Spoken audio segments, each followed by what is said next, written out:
अस्सलामुअलैकुम। आज हम आपको बताएं कि हज़रत इमाम हुसैन रज़ी अल्लाह ताला अन्हु की शहादत का मकसद क्या था। जब हम इमाम हुसैन रज़ी अल्लाह ताला अन्हु की शहादत का मकसद समझना चाहते हैं तो हमें देखना होगा कि वो कौन सा नुक्ता इन्हराफ था जिस पर वो अपनी जान कुर्बान करने खड़े हो गए।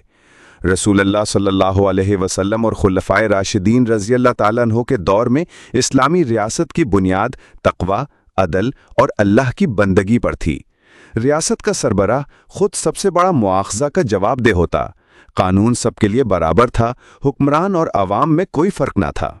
लेकिन यजीद की वली अहदी से रियासत का रुख बदलना शुरू हुआ, जहां खुदा की हाकमियत सिर्फ ज़बानी दावा बन गई और अमली तौर पर हुकूमत शख्सी इक़्तिदार, नस्ली बादशाहत और ऐशो इशरत का ज़रिया बन गई।